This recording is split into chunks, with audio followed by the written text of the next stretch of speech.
Con mucho gusto, señor secretario. Muy buenas noches a todas las personas que de manera presencial o virtual están atendiendo esta conferencia vespertina, que para el día de hoy ya es la número 250. A su vez, en el día número 163 de esta nueva normalidad, caracterizada por el semáforo de riesgo COVID, que como sabemos es un instrumento que permite a las entidades federativas implementar sus actividades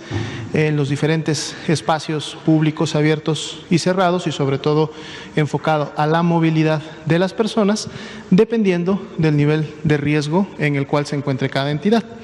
Precisamente en la siguiente diapositiva podemos ver el mapa de México con los niveles de riesgo para cada una de las entidades federativas que estarán vigentes toda esta semana y toda la próxima para efecto de estas intervenciones que mencionamos. Tenemos para esta semana y la que sigue 2 entidades federativas en color rojo, Chihuahua y Durango. Tenemos 18 entidades federativas en nivel de riesgo medio, que es el color alto, que es el color naranja. Tenemos 11 entidades federativas en el nivel de riesgo medio, que es el amarillo, y una entidad que fue la primera en llegar al nivel de riesgo bajo, que es precisamente Campeche, y que ya por tercera vez, en función del semáforo de riesgos, mantiene todavía este nivel. Lo importante de poder identificar su nivel de riesgo, y esto es para las personas que nos están viendo desde sus domicilios, es precisamente a su vez poder identificar las intervenciones, acciones que están realizando sus autoridades sanitarias para limitar la movilidad en los diferentes espacios, y esto es importante porque dependiendo del nivel de riesgo, lógicamente estas serán mayores o menores, y debemos de contribuir en acatarlas, en implementarlas, si lo que deseamos es, como entidades que estamos en los niveles, digamos, más elevados, rojo o naranja, poder de manera paulatina ir disminuyendo ese riesgo y entonces alcanzar a otras entidades que están en amarillo, o inclusive algunas de las que están en amarillo, poder llegar al verde, que es el nivel de riesgo pues más bajo, ¿no? Entonces, mucha atención a estas indicaciones que tanto en los niveles estatales y municipales se están implementando y se están dando a comunicar por las autoridades de gobierno. Veamos la siguiente diapositiva. Vamos a actualizar los datos para el día de hoy. Como comentábamos el día de ayer, ayer iniciamos la semana número 46, estamos por lo tanto graficando la semana número 44. Y a partir que empezamos a graficar la semana 44, podemos ver que el tamaño o la altura de la barra que está en la semana 44 es menor que la semana 43, lo cual habla de una disminución en comparación a la semana anterior de la cantidad total de casos que han sido clasificados como sospechosos. De manera acumulada, desde que inició la epidemia, son más ya de 2.516.000 las personas que tienen esta clasificación. Pero no todas son casos de COVID-19, son personas que desarrollaron signos y síntomas de una infección respiratoria aguda leve o grave, y por lo tanto coinciden con los datos para ser clasificados como casos sospechosos de COVID, y entonces ingresan a este procedimiento a través del cual, además de brindarles la atención médica, también se les brinda todas las herramientas necesarias para en su momento poder conocer si tienen o no la presencia del virus SARS-CoV-2 o si estuvieron asociados a casos de COVID-19 previamente confirmados por laboratorio. Entonces, de este ejercicio de clasificarlas, finalmente tenemos que ya 1.184.968 han sido clasificadas como casos negativos a COVID, lógicamente esto con un resultado a su vez negativo de una prueba de laboratorio que no identificó la presencia del virus SARS-CoV-2 en sus vías respiratorias, pero así también los resultados que salieron positivos, más las personas que fueron clasificadas por asociación epidemiológica o dictaminadas por este mismo mecanismo, tenemos que para el día de hoy 972.785 personas forman entonces los casos confirmados de COVID-19 en México. Dentro de este grupo se encuentran también 95.225 lamentables defunciones, que son personas que, siendo confirmadas a COVID-19 o posterior a su defunción, siendo dictaminadas, entonces integran este grupo de defunciones que hasta este momento están confirmadas para COVID-19. La línea de color naranja que tenemos en la parte superior representa el comportamiento del porcentaje de positividad, es decir, cuántas personas en cada semana epidemiológica son positivas a la prueba y en su momento, lógicamente, la diferencia, cuántas son negativas. Y es un indicador que nos ayuda precisamente a identificar cómo puede encontrarse la circulación viral de manera comunitaria, cómo está un poco también la actividad de la transmisión del virus SARS-CoV-2 entre las personas. Comentábamos ayer, abríamos esta semana y seguimos el día de hoy con un 38% de positividad para la semana 44,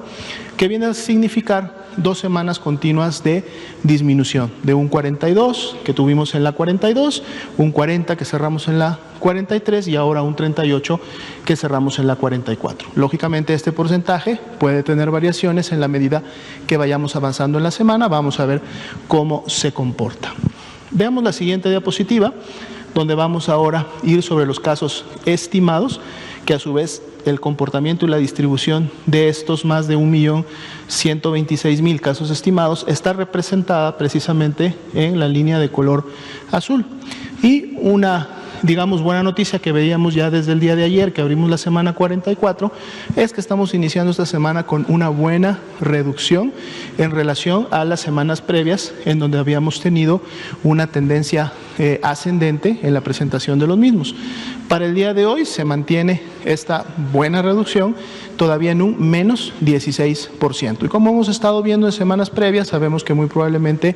esta disminución pueda ir a su vez recortándose mientras vamos avanzando en la semana, pero un menos 16% es un nivel que nos da una buena perspectiva para poder todavía cerrar la semana con una tendencia descendente, una disminución en este caso entre la semana 43 y 44. Otro indicador que veíamos también habría con una disminución era precisamente el de casos activos estimados, ya que estábamos abriendo con un 4%, hemos estado fluctuando los últimos meses entre un 5 y un 4%, es un indicador que no se ha incrementado y que para esta semana, pues bueno, lo tenemos en 4%, vamos a ver también cómo se comporta durante los siguientes días. Son más ya para el día de hoy 721.000 las personas que también se han recuperado de COVID-19. Recordando que esta enfermedad, si bien es cierto, genera enfermedad grave y por lo tanto puede generar defunciones, la mayor cantidad o la gran mayoría de personas realmente desarrollan una enfermedad leve que permite la recuperación de la misma, inclusive en muchos de esos casos de manera ambulatoria. Veamos la siguiente diapositiva. Tenemos ahora el comportamiento de la mortalidad.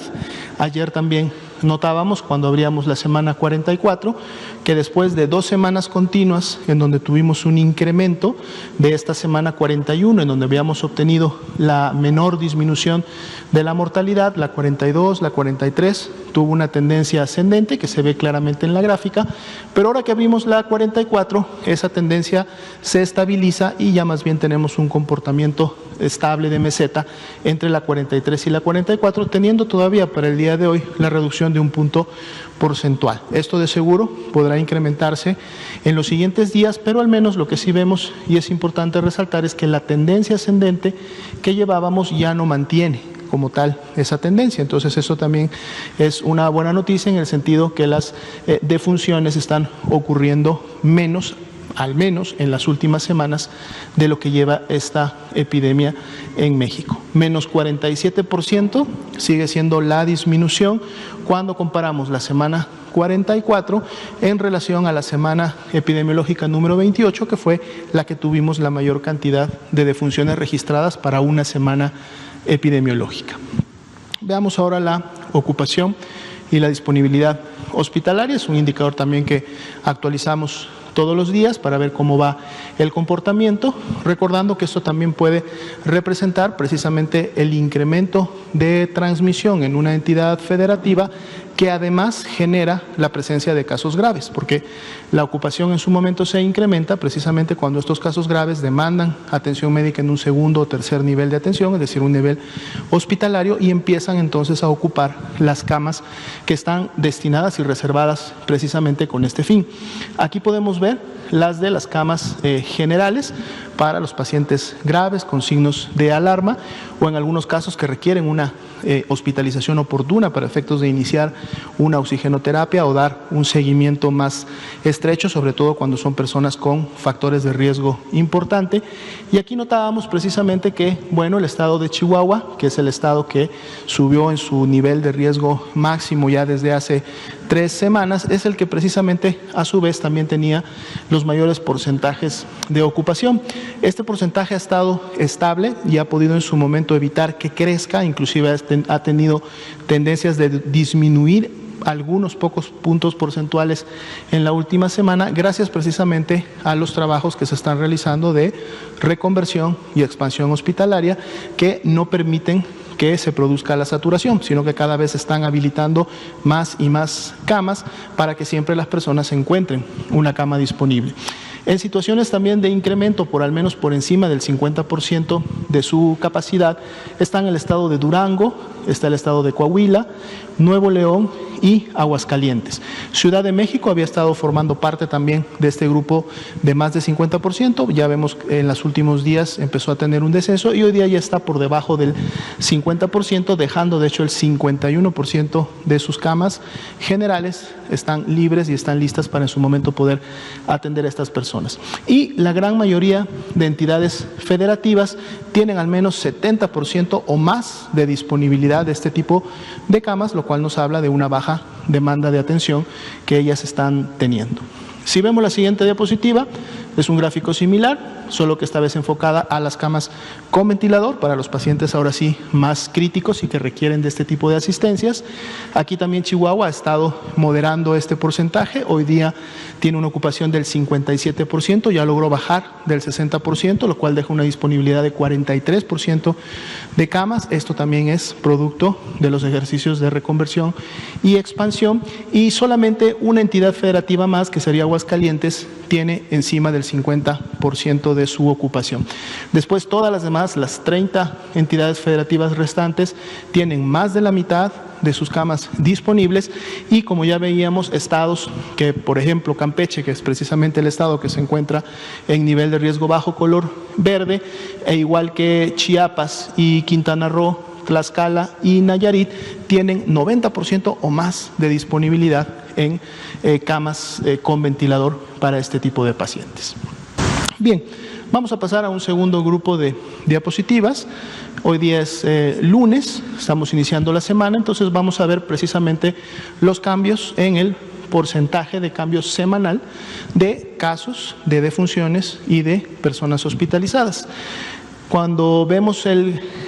porcentaje para la semana 44 es de 3.5%, y si lo comparamos con lo que teníamos en la semana 43, esta es una reducción de 0.4 puntos porcentuales. Todavía no estamos alcanzando niveles que teníamos hace algunos meses, en donde habíamos ya bajado del 1% en relación al cambio semanal, pero al menos vemos que se mantiene la tendencia descendente en la relación de este cambio, de este porcentaje de cambio.